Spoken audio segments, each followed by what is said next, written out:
जनकपुरी में आगमन। दूसरे दिन ऋषि विश्वामित्र ने अपनी मंडली के साथ प्रातःकाल ही जनकपुरी के लिए प्रस्थान किया। चलते चलते वे विशाला नगरी में पहुँचे। इस भव्य नगरी में सुंदर मंदिर और विशाल अट्टालिकाएं शोभायमान हो रही थीं। वहाँ की बड़ी बड़ी दुकानें अमूल्य आभूषणों को धारण किए हुए स्त्री पुरुष आदि नगर की संपन्नता का परिचय दे रहे थे।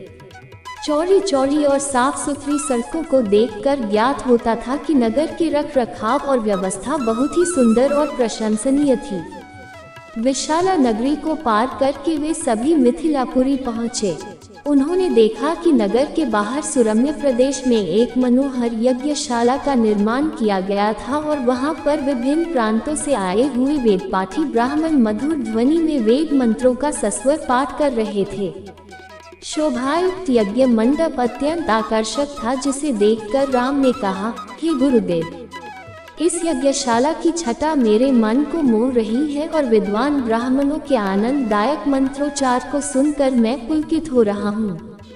कृपा करके इस यज्ञ मंडप के समीप ही हम लोगों के ठहरने की व्यवस्था करें, ताकि वेद मंत्रों की ध्वनि हमारे मन मानस को निरंतर पवित्र करती रहे। जब राजा जनक को सूचना मिली कि ऋषि विश्वामित्र अपने शिष्यों तथा अन्य ऋषि मुनियों के साथ जनकपुरी में पधारे हैं, तो उनके दर्शन के लिए वे राजपुरोहित शतानंद को लेकर यज्ञशाला पहुँचे।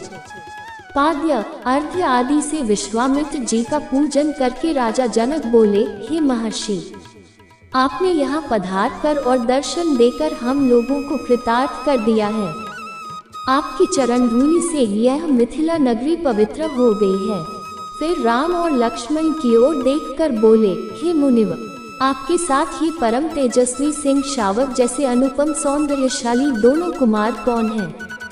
इनकी वीरतापूर्ण आकृति देखकर प्रतीत होता है मानो ये किसी राजकुल के दीपक हैं। ऐसे सुंदर सुदर्शन कुमारों की उपस्थिति से यह यज्ञशाला वैसी ही शोभायुक्त हो गई है जैसे प्रातःकाल भगवान भुवन भास्कर के उदय होने पर प्राची दिशा सौंदर्य से परिपूर्ण हो जाती है। कृपा करके अवगत कराइए कि ये कौन हैं, कहाँ से आए हैं, इनके पिता और कुल का नाम क्या है। इस पर ऋषि विश्वामित्र ने राजा जनक से कहा, हे राजन, ये दोनों बालक वास्तव में राजकुमार हैं। ये अयोध्या नरेश सूर्यवंशी राजा दशरथ के पुत्र रामचंद्र और लक्ष्मण हैं। ये दोनों बड़े वीर और पराक्रमी हैं। इन्होंने सुबाहु ताड़का आदि के साथ घोर युद्ध करके उनका नाश किया है। मारीच जैसे महाबली राक्षस को तो राम ने एक ही बाण से 100 योजन दूर समुद्र में फेंक दिया। अपने यज्ञ की रक्षा के लिए मैं इन्हें अयोध्यापति राजा दशरथ से मांग कर लाया था। मैंने इन्हें नाना प्रकार के अस्त्र शस्त्रों की शिक्षा प्रदान की है। इनके प्रयत्नों से मेरा यज्ञ निर्विघ्न तथा सफलतापूर्वक संपन्न हो गया। अपने सद्व्यवहार, विनम्रता एवं सौहार्द से इन्होंने आश्रम में रहने वाले समस्त ऋषि मुनियों का मन मोह लिया है। आपके इस महान धनुष यज्ञ का उत्सव दिखाने के लिए मैं इन्हें यहाँ लाया हूँ। इस वृतांत को सुनकर राजा जनक बहुत प्रसन्न हुए और उन सबके ठहरने के लिए यथोचित व्यवस्था कर दिया। अहल्या की कथा। प्रातःकाल राम और लक्ष्मण ऋषि विश्वामित्र के साथ मिथिलापुरी के वन उपवन आदि देखने के लिए निकले। एक उपवन में उन्होंने एक निर्जन स्थान देखा। राम बोले, गुरुदेव, ये स्थान देखने में तो आश्रम जैसा दिखाई देता है, किंतु क्या कारण है कि यहाँ कोई ऋषि या मुनि दृष्टिगोचर नहीं हो रहे हैं। इस पर विश्वामित्र जी ने कहा, ये स्थान कभी महात्मा गौतम का आश्रम था। वे अपनी पत्नी अहल्या के साथ यहाँ रहकर तपस्या करते थे। एक दिन गौतम ऋषि की अनुपस्थिति में इंद्र ने गौतम के वेश में आकर अहल्या से प्रणय याचना की। यद्यपि अहल्या ने इंद्र को पहचान लिया था, तो भी यह सोचकर कि मैं इतनी सौंदर्यशाली हूँ कि देवराज इंद्र स्वयं मुझसे प्रणय याचना कर रहे हैं, अपनी स्वीकृति दे दी। जब इंद्र अपने लोक लौट रहे थे, तभी अपने आश्रम को वापस आते हुए गौतम ऋषि की दृष्टि इंद्र पर पड़ी। उस समय इंद्र उन्हीं का वेश धारण किए हुए था। तत्काल वे सब कुछ समझ गए और उन्होंने इंद्र को शाप दे दिया। इसके बाद उन्होंने अपनी पत्नी को शाप दिया कि रे दुराचारिणी, तू हजारों वर्ष तक केवल हवा पीकर कष्ट उठाती हुई यहाँ राख में पड़ी रहे। जब राम इस वन में प्रवेश करेंगे तभी उनकी कृपा से तेरा उद्धार होगा। तभी तू अपना पूर्व शरीर धारण करके मेरे पास आ सकेगी। ये कहकर गौतम ऋषि इस आश्रम को छोड़कर हिमालय पर जाकर तपस्या करने चले गए। अतः हे राम, अब तुम आश्रम के अंदर जाकर अहल्या का उद्धार करो। विश्वामित्र जी की आज्ञा पाकर वे दोनों भाई आश्रम के भीतर प्रविष्ट हुए। वहां तपस्यारत अहल्या कहीं दिखाई नहीं दे रही थी, केवल उसका तेज संपूर्ण वातावरण में व्याप्त हो रहा था। जब अहल्या की दृष्टि राम पर पड़ी तो उनके पवित्र दर्शन पाकर वह एक बार फिर सुंदर नारी के रूप में दिखाई देने लगी। नारी रूप में अहल्या को सम्मुख पाकर राम और लक्ष्मण ने श्रद्धापूर्वक उनके चरण स्पर्श किए। तत्पश्चात उससे उचित आदर सत्कार ग्रहण कर वे मुनिराज के साथ पुनः मिथिलापुरी को लौट आए। विश्वामित्र का पूर्व चरित्र। राम से मिथिला के राजपुरोहित शतानक जी विशेष रूप से प्रभावित हुए। शतानक जी ने कहा, हे राम, आप बड़े सौभाग्यशाली हैं कि आपको विश्वामित्र जी गुरु के रूप में प्राप्त हुए हैं। वे बड़े ही प्रतापी और तेजस्वी महापुरुष हैं। ब्राह्मणत्व की प्राप्ति के पूर्व ऋषि विश्वामित्र बड़े पराक्रमी और प्रजावत्सल नरेश थे। प्रजापति के पुत्र कुश, कुश के पुत्र कुशनाभ और कुशनाभ के पुत्र राजा गाधी थे। ये सभी शूरवीर, पराक्रमी और धर्मपरायण थे। विश्वामित्र जी उन्हीं गाधी के पुत्र हैं। एक बार राजा विश्वामित्र अपनी सेना के साथ वशिष्ठ ऋषि के आश्रम में गए। चूंकि उस समय वशिष्ठ जी ईश्वर भक्ति में लीन होकर यज्ञ कर रहे थे, विश्वामित्र जी उन्हें प्रणाम करके वहीं बैठ गए। यज्ञ क्रिया से निवृत्त होने पर वशिष्ठ जी ने विश्वामित्र जी का बहुत आदर सत्कार किया और उनसे कुछ दिन आश्रम में ही रहकर आतिथ्य ग्रहण करने का अनुरोध किया। इस पर यह सोचकर कि मेरे साथ विशाल सेना है और सेना सहित मेरा आतिथ्य करने में वशिष्ठ जी को कष्ट होगा, विश्वामित्र जी ने नम्रता पूर्वक विदा होने की अनुमति मांगी। किंतु वशिष्ठ जी के अत्यधिक अनुरोध करने पर थोड़े दिनों के लिए राजा विश्वामित्र को उनका आतिथ्य स्वीकार करने के लिए विवश होना पड़ा। राजा विश्वामित्र के आतिथ्य स्वीकार कर लेने पर वशिष्ठ जी ने कामधेनु गौ का आह्वान किया और उससे विश्वामित्र तथा उनकी सेना के लिए 6 प्रकार के व्यंजन तथा समस्त प्रकार की सुविधाओं की व्यवस्था करने की प्रार्थना की। उनकी इस प्रार्थना को स्वीकार करके कामधेनु गौ ने सारी व्यवस्था कर दिया। वशिष्ठ जी के अतिथि सत्कार से राजा विश्वामित्र और उनके साथ आए सभी लोग बहुत प्रसन्न हुए। कामधेनु गौ का चमत्कार देखकर विश्वामित्र के मन में उस गौ को प्राप्त कर लेने की इच्छा जागृत हुई और उन्होंने वशिष्ठ जी से कहा कि ऋषिश्रेष्ठ, कामधेनु जैसी गौ तो किसी वनवासी के पास नहीं वरन राजा महाराजाओं के पास ही शोभा देती है।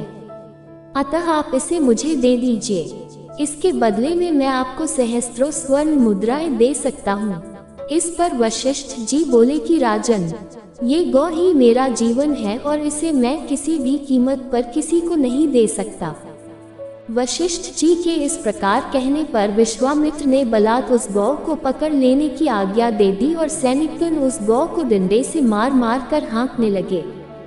कामधेनु गौ ने क्रोधित होकर अपना बंधन छुड़ा लिया और वशिष्ठ जी के पास आकर विलाप करने लगी। वशिष्ठ जी बोले कि हे कामधेनु, मैं इस राजा को शाप ही नहीं दे सकता क्योंकि यह राजा मेरा अतिथि है और इसके पास विशाल सेना होने के कारण इससे युद्ध में भी विजय प्राप्त नहीं कर सकता। मैं अत्यंत विवश हूँ। वशिष्ठ जी के इन वचनों को सुनकर कामधेनु ने कहा कि हे ब्रह्मर्षि, क्या एक ब्राह्मण के बल के सामने क्षत्रिय का बल कभी श्रेष्ठ हो सकता है? आप मुझे आज्ञा दीजिए, मैं एक क्षण में इस क्षत्रिय राजा को उसकी विशाल सेना सहित नष्ट कर दूंगी। कोई अन्य उपाय न देखकर वशिष्ठ जी ने कामधेनु को अनुमति दे दी। आज्ञा पाते ही कामधेनु ने योगबल से पहनव सैनिकों की एक सेना उत्पन्न कर दिया और वह सेना विश्वामित्र की सेना के साथ युद्ध करने लगी। विश्वामित्र जी ने अपने पराक्रम से समस्त पहनव सेना का विनाश कर डाला। इस पर कामधेनु ने सहस्त्रोशक, हूण, बर्वर, यवन और कामबोज सैनिक उत्पन्न कर दिया। जब विश्वामित्र ने उन सैनिकों का भी वध कर डाला तो कामधेनु ने मारक शस्त्रास्त्रों से युक्त अत्यंत पराक्रमी योद्धाओं को उत्पन्न किया, जिन्होंने शीघ्र ही राजा विश्वामित्र की सेना को गाजर मूली की भांति काटना आरंभ कर दिया।